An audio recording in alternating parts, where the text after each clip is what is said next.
아무도 모르는 삶이라 하여도 스치듯 지나는 삶이라 하여도 후회하지 않고 오늘을 사는 것은 가장 귀한 삶을 알미라. 내가 꿈꾸는 일 이루지 못해도 내가 바라는 것 다 갖지 못해도 낙심하지 않고 오늘을 사는 것은 가장 귀한 삶을 알미라. 내가 복음을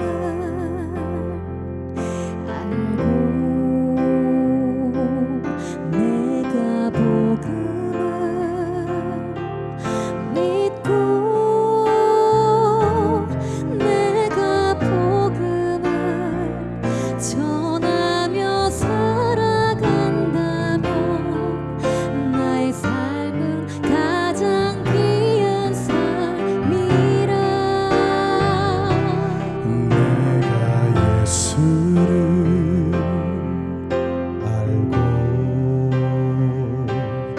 내가 예수를 믿고 내가 예수를 전하며 살아간다면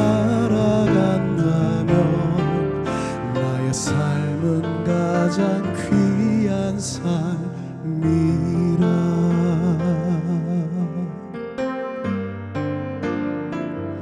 하나님 독생자 예수 그리스도 날 위해 고귀한 생명 주셨으니 그 생명 받은 나 하늘의 소망이네. 나의 삶은 귀한 삶이라. 내가 예수를 위해 내가 살아간다면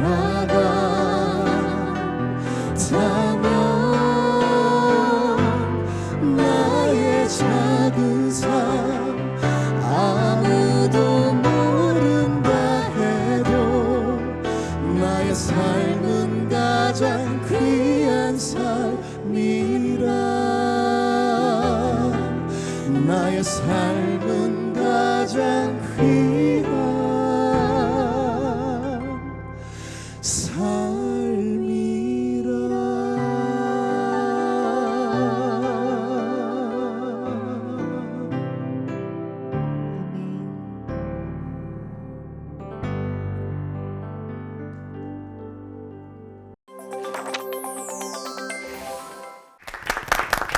가장 귀한 삶, 여러분은 정말 살고 계신지요? 찬양 가사에서 가장 귀한 삶이란 이런 삶이다라는 고백을 좀 드리면서 시작했는데요. 우리 올포원 새 가족분들은 가장 귀한 삶, 어떤 삶이라고 생각하시는지 좀 들어보고 싶네요.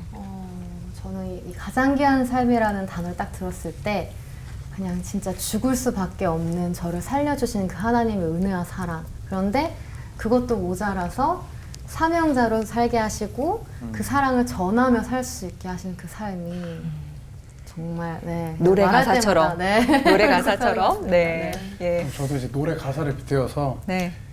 저에게 가장 귀한 삶은 하나님의 허락하신 나의 아이를 알고 그리고 그 아이를 인도하신 하나님을 믿고 그리고 그 아이와 함께 하나님의 나라를 만들며 그 복음 전하며 살아가는 것을 네. 함께 나아간다면 네. 정말 그것이 가장 귀한 삶이라고 않을까라고 저는 생각이 들었습니다. 두 분이 부부신데 지난 시간에 얘기를 안 하셔가지고 네, 그 아이와 함께 정말 행복한 가정을 이루고 계시네요. 네, 자 우리 김정은 씨는 어떤 삶이 가장 귀한 삶이다?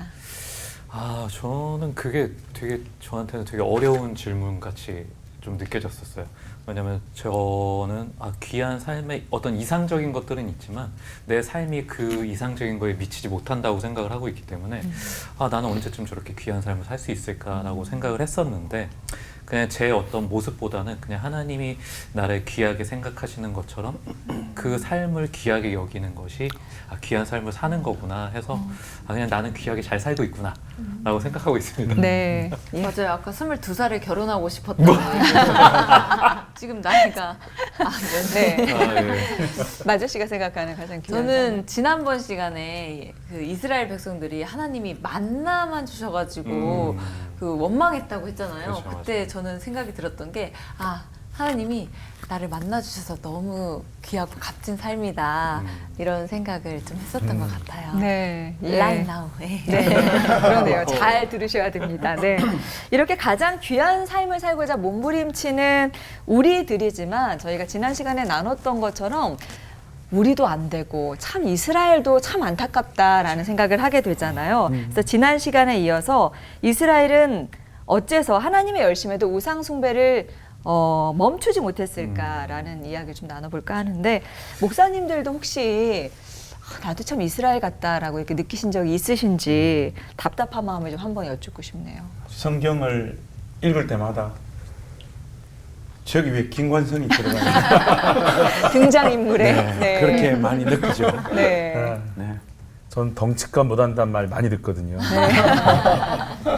그냥 정말 저를 묵상하고 집착하니까 너무 낙심이 되는 거예요. 꼼짝을 못 하겠어요. 네. 그냥 피하고 싶고 어쩔 때는 그냥 불안하고 그렇게 덜덜 떨고 있는 게 사실은 뭐 겸손이 아니라 하나님께 집중을 못하는 맞아요. 그냥 나에 갇혀 있는 저를 보거든요. 정말 제가 봐도 제가 한심한데 주님 또 오죽하실까 이런 생각 듭니다. 네. 이스라엘이 결국은 하나님 말씀에 순종을 못한 거잖아요. 그런 쪽으로 하면 사역자가 되다 보니까 혹시 호세아처럼 이렇게 네 가정을 망쳐라 뭐 이런 그런 명령을 만약에 한다면 엉뚱한 거긴 하지만 그 묵상할 때마다 순종할 수 있을까? 그러니까 이제 뭐 좋은 것들은 무조건 순종해야죠. 그러나 그렇지 않은 요구를 하셨을 때도 우린 사역자잖아요. 호세아잖아요. 그러면 해야죠라고 할 수 있을까? 그런 것들이 더 답답해요. 네. 생각만 해도 그러네요. 네. 저는 우리 김관성 목사님처럼 네. 성경을 딱 펴면 제 이름이 있어요. 한영 성경. 한영 성경. 네. 네. 뭐 제 모습이죠. 네, 예. 자, 오늘은 구약학자 두 분께 좀 막중한 임무를 드리고 싶은데요. 끝없는 우상숭배가 어디에서 오는 건지 김윤희 이한영 목사님께서 설교해 주시겠습니다. 우상 숭배를 멈추지 않는 이유, 뭐 근본적으로 우리가 이스라엘과 같다고 했으니까 좀 여러 가지를 살펴보겠습니다. 첫 번째는 제목을 허무냐 신이냐, 허무냐 신이냐. 돈키호테의 작가인 세르반테스는 뭐라고 했냐면요. 인생을 살면서 허무감을 느껴본 적이 없다면 그 사람은 인생을 헛되이 보낸 것이다. 여러분은 가끔 허무할 때가 있어요? 요새는 없는데 그래도 언젠가는 허무함을 느끼실 때가 있을 거예요. 왜냐면 말했잖아요. 헛되이 산 것이다. 그걸 느끼지 못했다면. 전도서도 헛되고 헛되다라는 그 외침, 그걸 보면 분명히 우리 삶에는 허무한 면이 있는 것이 사실입니다. 우리 실제 현실은 뭐냐면요. 인간이 허무함을 느낄 때 그거는 고통으로 다가와요. 그렇기 때문에 인간은 이 허무함의 고통을 이겨내기 위해서 많은 것들로 채워요. 아이러니한 거는 고통을 치유하기 위해서 그 허무함을 치유하기 위해서 그 속에 집어넣는 또 다른 허무한 신을 섬긴다는 겁니다. 이 허무의 신 앞에 절하고 많은 것을 그 앞에 갖다 놓고 또 더 많은 허무함을 느끼고 더 많은 절망을 느끼고 또 고통을 느낀다는 겁니다. 신을 없애고 그것을 채우려고 하는 인간의 모든 노력을 우상이라고 부릅니다. 우리는 허무의 신이냐 하나님이냐를 택해야 됩니다. 두 번째는 그 유명한 만몬이냐 하나님이냐 이런 말이 있어요. It's the economy stupid. 이거 유명한 말이죠. 문제는 경제야 이 바보야. 이게 1992년 미국 대통령 그 빌 클린턴 후보 진영의 선거 구호였어요. 그러니까 뭐가 아니라 문제는 경제야 이 바보야. 이렇게 해서 그게 선거의 구호였어요. 그 십자군 전쟁마저도 당시의 기사층 또 농민 수공업자들에게까지 땅에 대한 토지 그 다음에 경제적 보상을 노리고 함께 조인을 했다는 겁니다. 그걸로 사람을 죽이고 토지를 빼앗고 그 다음에 명목은 뭐예요? 하나님을 위하여. 그죠? 이렇게 했다는 겁니다. 당시에 이것을 부채질했던 교황청마저도 이걸 통해서 세력 확장을 노렸다는 거예요. 바알 숭배 경제적인 이유죠. 비 내리는 신이잖아요. 그 다음에 아세라 왜 숨겼어요? 왜 섬겼어요? 풍요와 다산의 신이에요. 가축들이 많이 낳아야죠. 자녀 많이 낳아야죠. 그러니까 경제적인 이유였다는 겁니다. 당시에 그런 주변의 모든 문화를 톡식 컬처라고 볼 수 있어요. 그러니까 독이 있는 문화라는 거죠. 그런 것의 영향과 자극을 받아서 이스라엘이 오히려 하나님으로 정화하는 문화가 아니라 톡식 컬처를 굉장히 매력적으로 바라보기 시작했다는 겁니다. 그 이제 8세기 때 쿤틸렛 아즈루드라는 그 비문에 보면 이거 좀 학자들 간의 의견이 있지만 거기에 보면 여호와와 아세라 이렇게 혼합적으로 아예 문구가 나올 정도로 혼합 종교가 흥행을 했다는 겁니다. 마지막으로 세 번째는 욕망이냐 하나님이냐.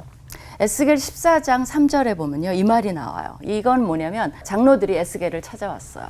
그래갖고 질문을 합니다. 그랬더니 하나님이 에스겔을 통해서 인자야 이 사람들이 자기 우상을 마음에 들이며 그건 뭐냐면 우상을 마음속에 세워놨다는 거예요.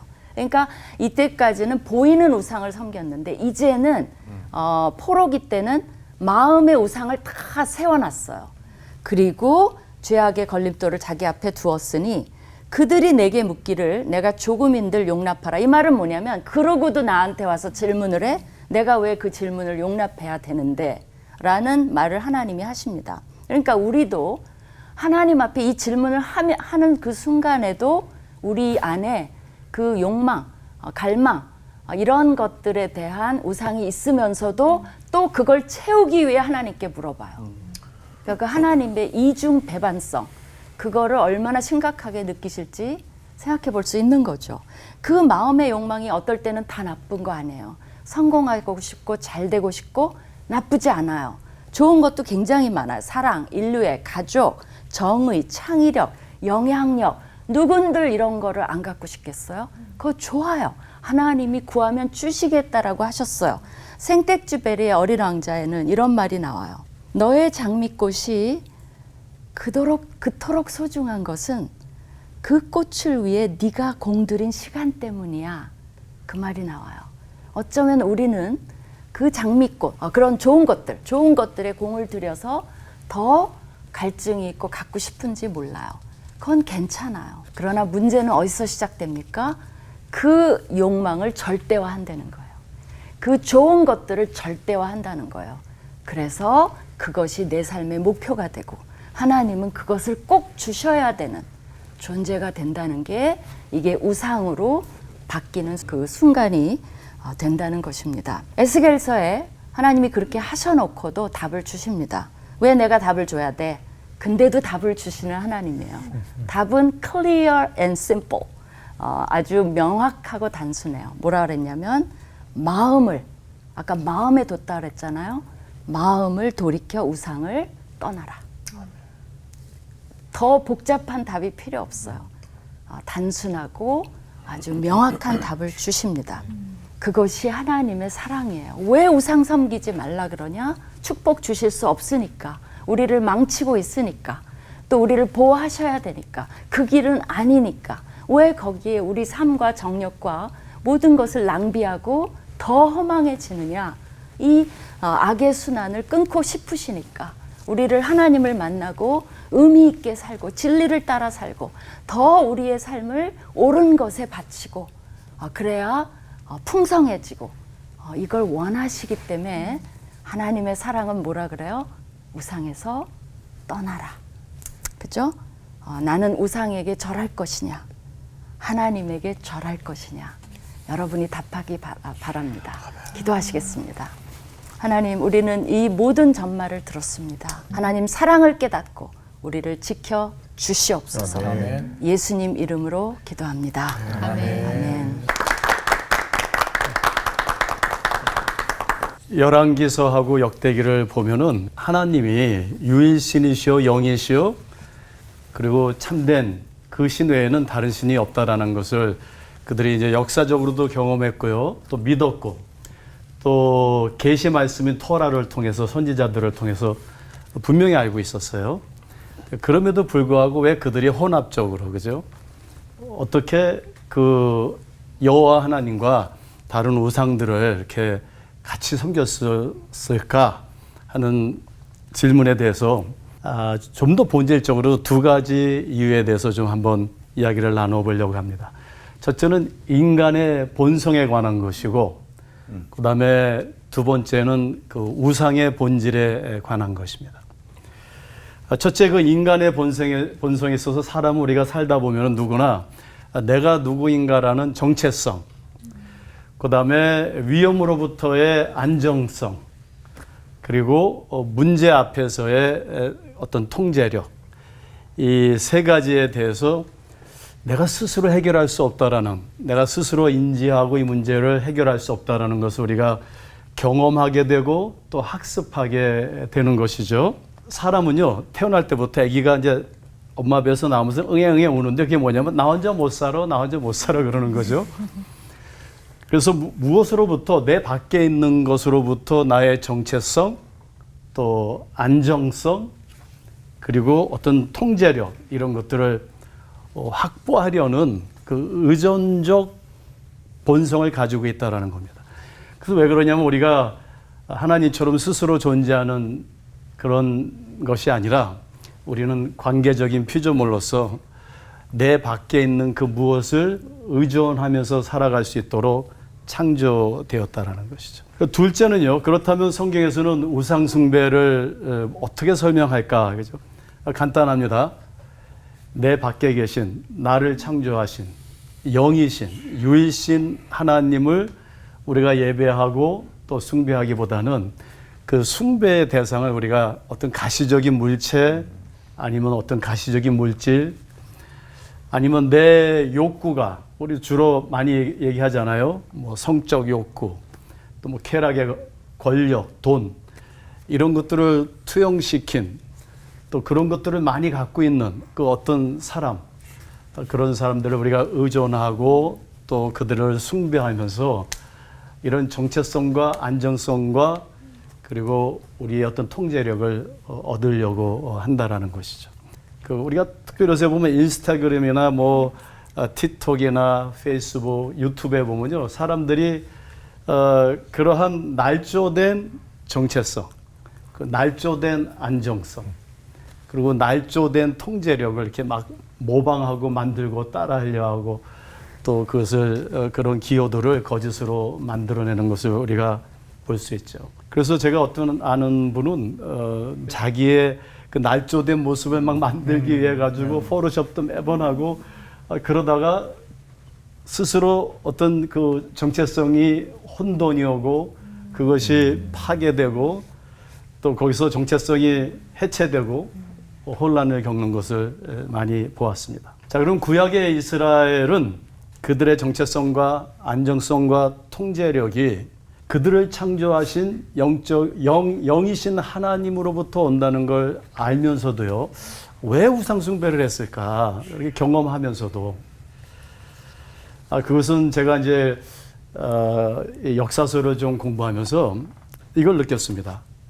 이스라엘이라는 나라가 현실적으로요, 그 주위에는 다신론적 우상을 섬기던 제국들로 둘러싸여 있었죠. 근데 이렇게 보니까요, 하나님을 섬기는 것보다 그 우상 숭배를 섬기는 나라들이 훨씬 잘 먹고 잘 살고 즐기고 쾌락 속에 살아가는 것을 보게 된 것이죠. 그러한 우월한 어떤 문화, 또 압도적인 국방력, 정치력, 그 영향 아래 이스라엘이 본인들이 하나님의 백성이라는 거룩한 백성이요 제사장 나라요 하나님이 그들을 창조하셨고 그들에게 모든 것을 공급하시고 그들의 안전을 보호하신다라는 것을 상실하게 된 것이죠. 오늘날도 우리가 교회 안에서요 거룩한 백성과 제사장 나라로서 하나님을 섬기고 신령과 진정으로 예배하기보다는 제가 주일날께 교회 가면은 예배를 드리면서 하나님께 예배하지 않냐고 주보를 예배하시는 분이 있어요. 또 교단 신문을 예배하는 사람이 있어요. 또 거기 와서 돈을 예배하고요. 또 거기 와서 제가 아는 어떤 분은 평생 장로로 예수 한 번도 안 믿고 장로로 사신 분도 계세요. 예. 우리도 이러한 우리를 창조하신 하나님이 아닌 우리가 투영시킨 또 우리 이웃에 하나님을 안 믿어도 너무 잘 사는 사람들 거기에 유혹되지 않고 신령과 진정으로 하나님을 예배하는 자들 되기를 주님의 이름으로 축원드립니다. 하나님 우리를 창조하시고 우리에게 모든 것을 공급하시고 생명의 근원이신 하나님을 저희들이 늘 예배하며 우리 안에 있는 모든 우상을 하나님 앞에 아래 발등 아래 내려놓는 저희들 되게 축복해 주옵소서. 아멘. 예수님의 이름으로 감사하며 기도드립니다. 아멘. 아멘.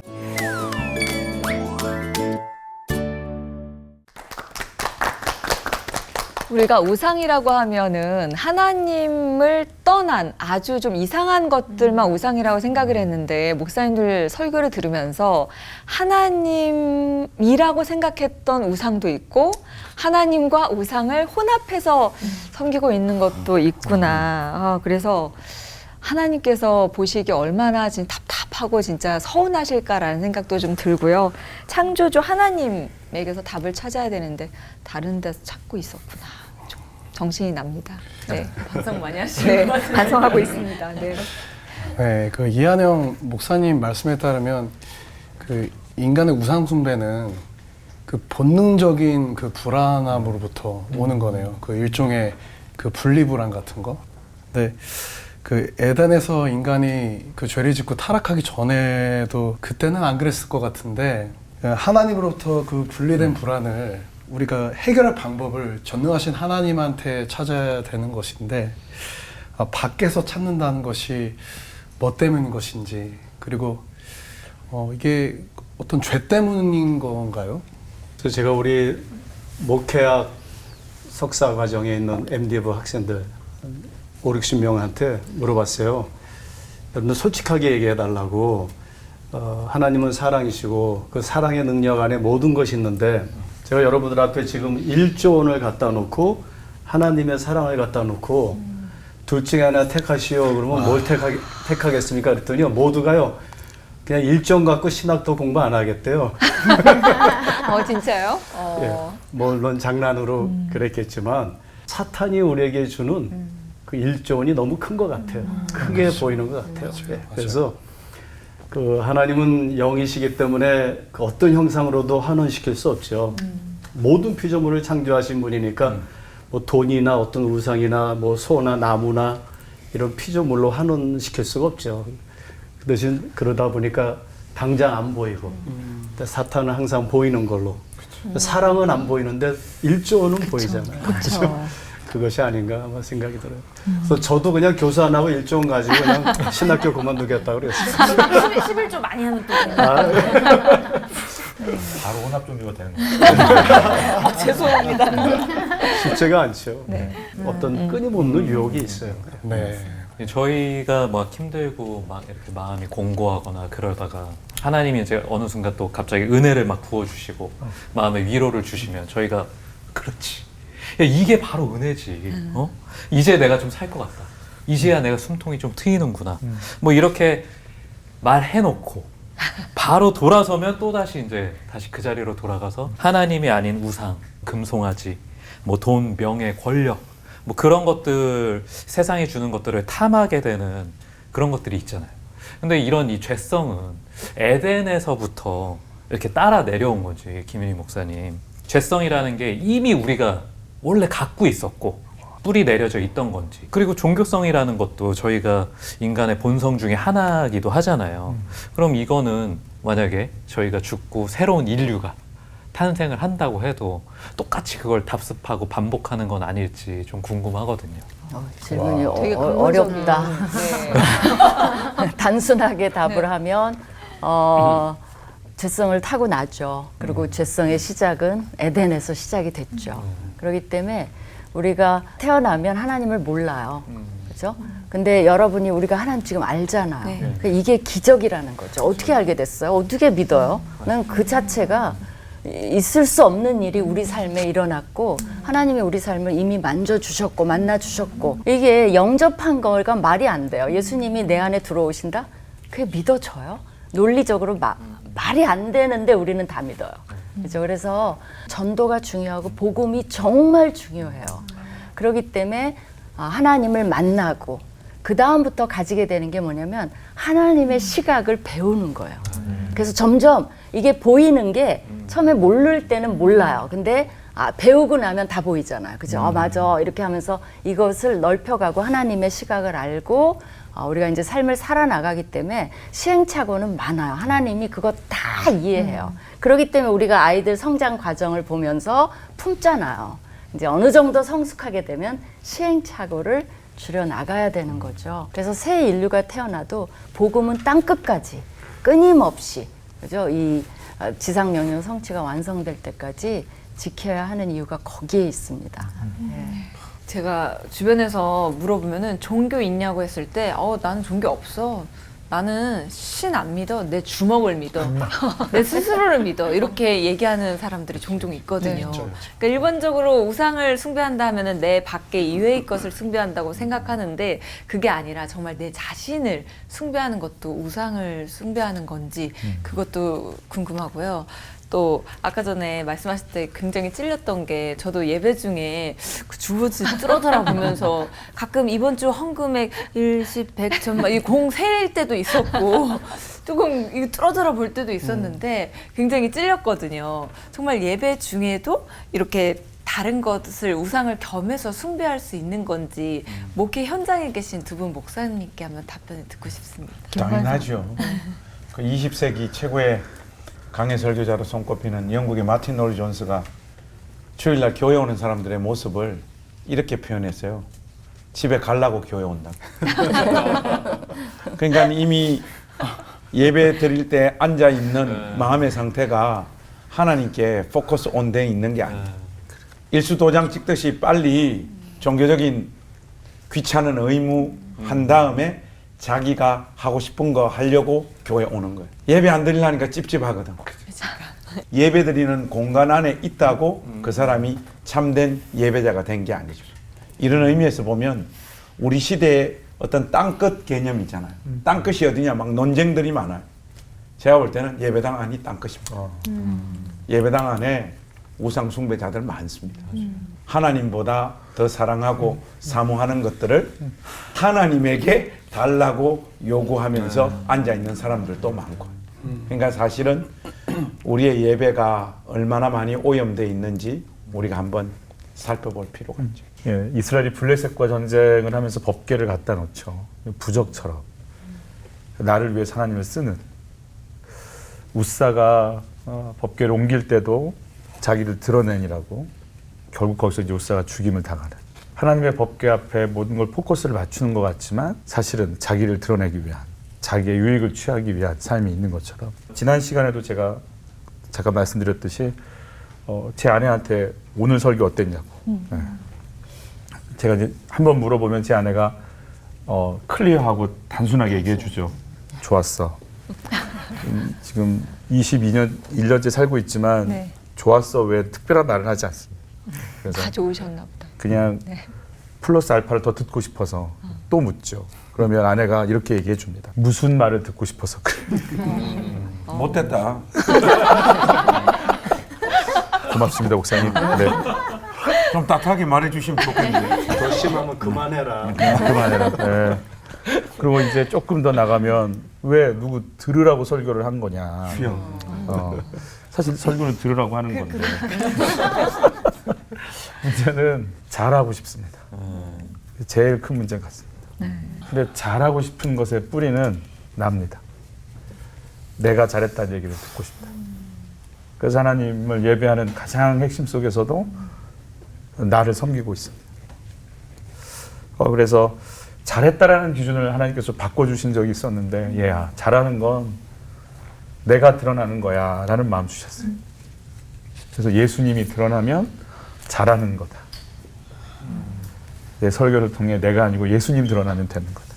그래서 제가 느끼는 거는 내가 누구를 드러내고 싶은 건가, 내가 지금 누구를 드러내고 싶은 건가가 가장 중요하지 않을까. 그걸 잡고 있으면 그래도 이렇게 이 우상과의 싸움을 좀 더 싸워나가고 분별할 수 있지 않을까, 이런 생각을 좀 하게 됐습니다. 이 얘기가 점점 더 심각해지고 있는데. 네, 그러면은 저희가 하나님을 믿지만 더 이 강력한 나라기보단 그냥 뭐 더 잘하고 싶은 나, 더 잘 되고 싶은 나, 어떤 이런 욕구가 있잖아요. 그러니까 저 같은 경우에도 뭐 배우로서 남들 앞에 인정받아야 되는 직업이다 보니까 연기를 잘하고 싶은 마음이 있거든요. 근데 이런 욕구들을 버리지 않으면 나는 그러면은 하나님과 가까이 있는 것이 아닌가, 나는 하나님과 멀리 있는 것인가, 내가 하나님을 믿지 않는 것인가, 어떤 이런 혼돈도 좀 오기는 하거든요. 근데 그럼에도 또 하나님께서는 매번 또 저희를 향한 열심을 내셔왔고 또 저희를 이렇게 안아주시고 또 돌이키게 하시고 하는 게 하나님을 사랑하고 하나님이 사랑하시는 그 몇몇 때문인 건지, 저처럼 이렇게 이스라엘 같은 뒤통수를 치는 하나님의 뒤통수를 너무 많이 때린 것 같아요. 네, 그런 저에게도 이 가능성이 열려 있는 것인지 좀 궁금합니다. 제 소원이 참고로 상 탔을 때 이 모든 걸 하늘에 계신 하나님께 영광 돌립니다. 네. 이 멘트 하는 게 소원이거든요. 네. 하나님께 영광 돌리고 싶어가지고 그렇죠. 하고 싶어서 잘못된 건가요? 네, 그러니까 나의 열심이 하나님의 열심을 이길 때가 문제가 아닐까라는 맞아요. 생각은 드는데 이한영, 김윤희 목사님께서 좀 대답을 해주시면 좋겠습니다. 나이가 들면서 전에는 하나님이 막 무서웠는데 이제 하나님은 너무 사랑이 많으시고 우리의 부족함을 다 이해하시고, 그리고 시편을 읽으면서 제가 깨달은 게 이제 150편이잖아요. 150편인데 5권으로 되어 있는데 3권까지는 대개가 이제 막 갈등하고 탄식하고 그런 기도예요. 근데 그 기도문을 보면은 잘 되게 해주세요, 막 이런 복 주세요, 이런 기도도 있고요. 그다음에 막 여호와는 나의 성이시고 정말 하나님 위대하십니다, 막 이러다가 또 갑자기 주여 주여 어째 나를 버리시나이까, 막 이러다가 또 고아를 불쌍히 여기소서, 그러다가 또 갑자기 내 원수의 자녀들은 다 고아가 되게 하옵소서. 기도문을 막 읽다 보면은 이게 기도인가 아니면 양극성 정신질환인가. 근데 제가 발견한 게 하나가 뭐냐면은 그 시편 기자가 그러한 막 정말 극에서 그거 왔다 갔다 하는데도 항상 그래서 하나님 앞에서 계속 하는 거예요. 그러니까 시편 이제 3권 가서 4권, 우리 구약교재 5권에 가면은 거의 찬양만 있어요. 우리가 어떻게 온전하게 100% 뭐 모든 거 하나님 영광을 위해서 그거 다 불가능해요. 하나님은 그걸 다 이해하시고 다만 우리가 하나님 안에서 떠나지 않고 하나님 앞에서 그런 갈등과 열심과 할 때 하나님은 끝내 우리를 그 양극성의 그 어떤 정신질환적인 기도를 나중에 시편 145, 146, 147, 150은 다 할렐루야. 하나님께서 우리를 이렇게 성화시켜 주시지 아니하실까. 최선으로 열심히 하시고 나중에 상 타시면서 하나님의 영광을 위해서 이렇게 말씀하시면 좋을 것 같아요. 예. 그러니까 우리가 기억해야 되는 게 뭐냐면 하나님은 전 인류를 다 창조하셨잖아요. 그러니까 보편성이 있으신 거예요. 믿는 사람 안 믿는 사람 관계없이. 그렇기 때문에 그 보편성에 심어놓은 규칙들이 있어요. 예를 들면 일본 축구 선수랑 우리랑 시합을 해요. 그쪽에도 기도하는 축구 선수가 있고 이쪽에 그럼 누구 편을 들어요, 그죠? 그러니까 그거는 어느 편이 이겨야 될까요? 보편성을 따진다면 실력 있는 팀 그런 보편성이 있어요. 그러면 실력이 있으려면 어떻게 해야 돼요? 연습하고 연습하고 또 연습해야 되는데 기독교인들의 오해가 뭐냐면 그런 보편성을 무시하고 그걸 자기의 유익으로 가져가려는 거예요. 막 기도만 하고 연습 안 해. 그러면서 새벽 기도 드립다 나가갖고 우리 편을 이기게 해주십시오. 내가 연기를 잘하려면 어떻게 해야 돼요? 연습해야죠. 대본 잘 외워야죠. 정말 노력을 해야죠. 그래야 인정받는 거 아니에요. 그 과정을 생략하고 싶어요. 그거는 하나님을 이해 못하는 거예요. 그 보편성은 안 믿어도 나보다 훨씬 더 연습 많이 하는 다른 탤런트가 잘하게 돼 있어요. 그죠? 그러니까 그런 면이 하나가 있고 내가 보편성과 하나님이 주시는 그런 사역 그런 거를 영광을 돌리기 위해서 살아요. 그리고 하나님께 요청을 하면 보편성에 더 해야 돼요. 그러면 달라고 요청하는 거죠. 솔로몬한테 뭘 줬죠? 정말 다 줬어요. 어떻게 보면.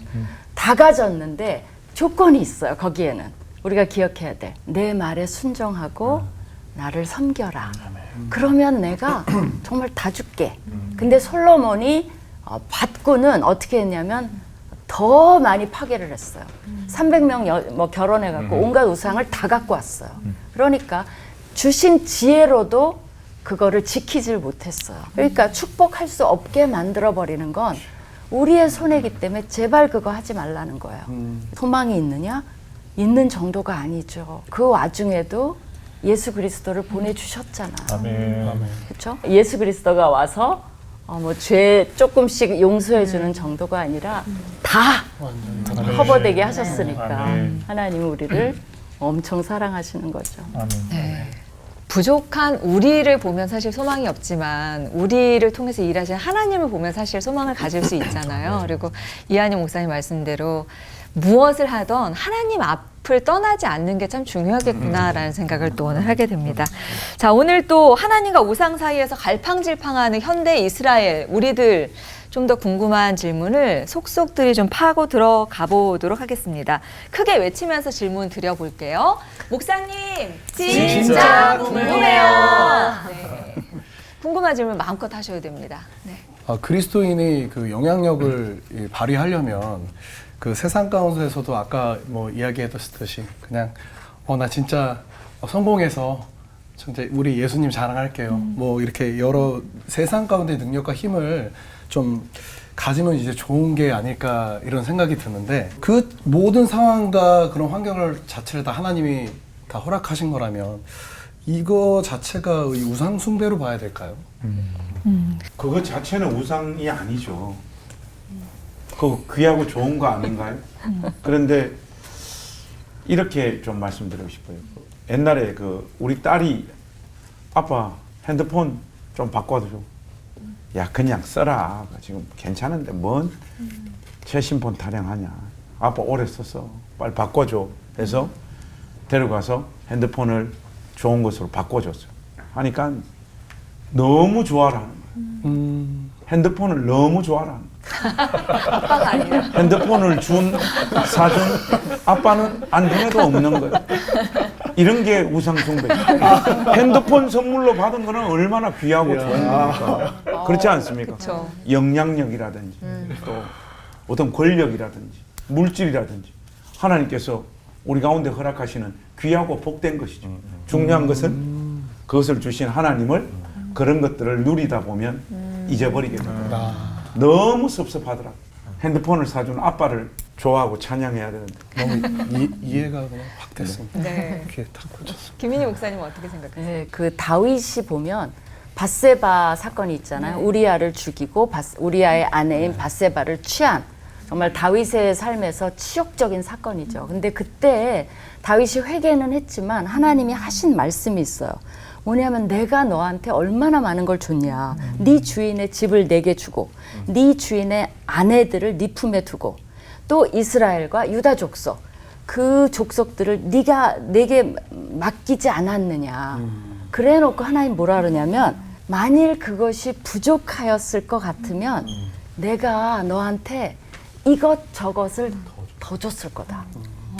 그러니까 얼마나 안타까워요. 그러지 않고 요청했으면 하나님 필요한 거 다 줬을 텐데, 근데 네가 어찌하여, 이게 되게 중요해요. 여호와의 말을 업신여기고 그 다음에 나를 업신여기고. 그러니까 우상 숭배는 뭐냐면요, 하나님께 그런 거를 요청하면 하나님 뭘 하는 거예요? 주겠다는 거예요. 하나님을 신뢰하기 때문에 요청한 거예요. 아까 그 예를 들면, 물론 아버지를 잊어버렸지만 그래도 간간히 이거 우리 아빠가 사주셨지. 그러니까 그건 알고 있고 그렇게 되는 관계를 하나님이 원하시는 거죠. 그리고 아빠 한 개 더 사줄 수 있어. 기종을 바꿔줘. 그것도 아빠에게 요청할 수 있는 우리의 모습. 왜? 신뢰하니까. 그걸 원하시는 건데 그거를 업신여긴다라고까지 하나님이 느낀 거예요. 그 포인트가 우상이 돼버리는 거예요. 자유하세요. 다 요청하세요. 네. 그러나 그걸 주시는 하나님을 업신여기지 마시라는 거죠. 네. 그러면은 가장 빨리 돌이키는 길이 뭔지도 궁금하거든요. 김한규 이한영 목사님, 어떤 우상부터 치우고 뭐부터 해야 할까요? 제가 남미에서 정말 막 똥 오줌 다 이렇게 집안에 들어오는 그런 학곡방에서 한 3년 살아봤어요. 그리고 아프리카에서도 한 6년 살고. 그러면 그 세계 그리스도인들은 정말 우리가 볼 때 가난하고 병들고 힘들어요. 그런데 하나님을 믿어요. 그러니까 그 복음의 본질이 무엇인가를 우리가 깊이 고민해야 되겠다. 저는 그런 분들 앞에서 이제 늘 죄송하고 부끄럽고 그래요. 유대인들은 기적을 원하고 헬라인들은 지식을 추구하지만 우리가 전할 거는 예수 그리스도다. 그래서 그래도 복음의 본질이 뭔가 예수 그리스도라는 것을 늘 생각한다면은 그 안에서는 좀 자유함이 있었으면 좋겠어요. 가난하든 부하든 우리가 최선을 다하고 노력하지만 제가는 복음의 본질에 대한 고민이 우리에게 있느냐 없느냐 그것만 있으면은 그다음에 좀 자유롭지 않을까 그렇게 생각이 들어요. 그러니까 뭐를 비우는 게 아니고 그리스도로 채우는 게 중요하다. 근데 삶의 문제 속에서 하나님께서 네가 지금 제대로 나를 섬기고 있는지를 체크해 주시고 이렇게 점검해 주시는 훅 들어오는 사건들이 있으세요. 저는 이걸 잘 해석했으면 좋겠다 생각이 드는데 그 사건이 저번 시간에도 이한영 교수님께서 그 표현 써주셨는데 내가 우상을 숭배하고 있는 상태 중에 하나가 칭찬받지 못하면 그렇게 힘들어한다. 그러면 내가 힘들어하는 그 포인트가 우상과 연결이 많이 되어 있는 부분이기도 합니다. 명예 우상이면 인정받지 못할 때 내가 막 무너지는 나를 보고, 자녀 우상이면 내 아이가 좋은 뭔가를 얻지 못할 때 막 삶에 막 뭔가를 잃어버리는, 주저앉는. 이거는 우리가 무너지는 사건이 아니라 이게 우상이었구나를 체크해보는 시간일 수도 있겠구나라는 생각이 들더라고요. 그래서 내가 무너질 사건이 아니라 하나님으로 바꿔야 될 사건이구나. 내가 잘 무너졌구나. 잘 아프고 있구나. 감사하다. 하나님, 이제 이 부분을 이제 하나님 주인으로 이제 바꿀 수 있도록, 내 마음이 바꿔질 수 있도록 이제 고백되면서 이렇게 나갔으면 참 좋겠다라는 생각이 들고요. 제일 또 중요한 건 끊임없는 싸움 같아요. 되었다 함이 없는 인생이니까 사단은 계속 유혹하고 또 우리는 계속해서 넘어질 수밖에 없고 나는 계속해서 은혜가 아니면 안 되고 끊임없이 말씀의 가치관으로 나를 채워나가는 이 수고를 저희가 하는 것이 우상을 또 계속해서 치우고 하나님을 경외하고 나갈 수 있는 힘이 되지 않을까 그런 생각이 듭니다. 네. 우리가 살짝만 정신을 놓쳐도 내가 눈앞에 보이는 것에 정신이 잃어서 그게 우상이 되곤 하는데요. 하지만 하나님의 기준으로 본다면 우리에게 좋은 일, 나쁜 일을 생각하는 것 자체가 좀 달라질 것 같다는 생각도 좀 들고요. 어떤 게 나한테 이득인가는 나보다 사실 하나님이 더 잘 알고 계시겠다. 이런 좀 믿음을 가졌으면 좋겠네요. 네. 저 같은 경우도 이제 출산을 하고 양육을 하면서 되게 많이 깨닫고 또 회개했던 부분이었던 것 같은데 자녀도 가정도 우상이 될 수 있다는 말을 하잖아요. 근데 저는 정말 그렇지 않다고 생각하지만 하나님이 보시기에 하나님보다 자녀, 남편, 아내, 부모님 등을 우상 삼는다. 이것을 또 다른 견해로 봤을 때 하나님의 질투라고 볼 수도 있을 것 같긴 한데 목사님들 어떻게 생각하시는지. 하나님의 질투 맞죠. 그리고 질투가 어떤 대상을 향한 사랑이 없을 때 생성될 수 없는 감정이잖아요. 예를 들어 남편이 바람 피워. 아유 여보 다 이해할 수 있어. 이런 거 안 되잖아요. 그렇지 않습니까? 하나님께서 우리를 지으신 창조주시고 우리 삶의 주인이신데 우리가 아내, 남편, 자녀 소중하죠. 소중한데 그 크신 우리의 전부이신 하나님과 견주었을 때 무슨 가치가 있습니까? 근데 우리 마음이 그 아내나 남편이나 자녀를 하나님보다 더 사랑할 때 하나님이 우리를 향해서 질투하시죠. 당연히 저는 질투가 맞다고 생각합니다. 그 질투에 변형된 이름이 우리를 향한 절절한 하나님의 사랑이다. 저는 오히려 그렇게 좀 표현하고 싶네요. 제가 존경하는 한 목사님이 가끔씩 툭툭 던지면서 자기 묘비명에 대해서 이렇게 얘기를 하세요. 이분은 학교를 세우신 분인데 예수님을 그렇게 보고 싶고 만나고 싶어 했던 한 사람이 여기에 잠들다. 이름도 쓰지 말아라. 저는 이분을 보면서 이분 말을 참 귀하게 듣긴 하는데 이분을 보고 있으면 하나님께 마음이 가요. 이분과 가까워지면 가까워질수록 제 시선과 마음이 하나님을 향하게 돼요. 우리는 정말 뜨겁게 사랑하고 뜨겁게 안아주지만 관계가 가까워질수록 집착이 아니라 하나님을 향하게 안 되는 관계가 정말 멋진 관계겠다라는 생각이 들어요. 이분은 이제 뭐 허리도 안 좋아서 쩔뚝쩔뚝거리면서 지팡이를 짚고 다니시는데 그냥 보고만 있어도 그래 마지막까지 사역은 저렇게 하는 건가 봐. 내 육신을 다 던지고 내 편안함을 다 던져도 저렇게 하나님을 향해서 걸어가는 건가 봐. 가까워지고 가까워지고 하나가 되는데 남는 건 더 하나님을 향한 거룩함으로 갈 수 있는 거. 저는 그렇게 그런 관계들로 내 아이를 보면 내 부모님을 보면 뜨겁게 사랑하고 정말 모든 걸 내줄 것처럼 헌신하지만 그러나 그 사람이 아닌 하나님을 향하고 싶은 거룩함. 좋은 관계에서만 이렇게 하나님을 바라보냐? 아니라고 봐요. 우리 엄마처럼 살면 안 되지. 그래서 하나님을 바라보게 하셨다면 그건 좋은 만남인 것 같아요. 우리의 모든 만남들이 하나님을 향할 수 있게 된다면 그 관점으로 우리가 관계를 보고 그래서 모든 걸 다 줄 것 같지만 우리의 중심이 늘 하나님을 향해 있을 수 있는 관계이기를 그러면 참 좋겠다는 생각은 듭니다. 저는 이제 한 아내와 한 딸을 두고 있거든요. 근데 정말 사랑합니다. 그래서 저는 이렇게 생각해요. 어거스틴이 그런 얘기를 했어요. 우리는 하나님의 형상이기 때문에 하나님을 아는 것이 형상이니까, 그죠? 나를 아는 것이다. 내가 스스로 나를 알 수 없어요. 그죠? 그리고 나를 진정 안다면은 그건 하나님을 아는 것이다. 이게 이제 어거스틴의 생각이에요. 마찬가지로 하나님을 아는 것이 나를 아는 것처럼 하나님을 사랑한다면은 내 이웃을 사랑하는 것. 내 이웃을 사랑하는 것이 하나님을 사랑하는 거죠. 그러면 세상에 우리 가족보다 더 가까운 이웃은 없어요. 그래서 제가 볼 때는 뭐 전도도 많이 하고 뭐 해야 되지만 집중적으로 내 아내와 남편과 자녀들을 진정한 교회는 가정이라고부터 시작해요. 그래서 내 자녀와 부모, 아내, 남편 정말 우리가 사랑해야 된다. 근데 그 사랑이 언제 우상숭배로 바뀌느냐? 제가 이렇게 경험해 보니까 내가 내 자녀를, 내 아내를 컨트롤하려고 할 때 하나님의 자녀요, 하나님이 주신 아내인데 그러니까 소유권이 아니죠. 우리에게는 사역권이 주어진 거죠. 구약에 보면은 희년 제도를 통해서 소유권을 이스라엘은 못 갖게 했거든요.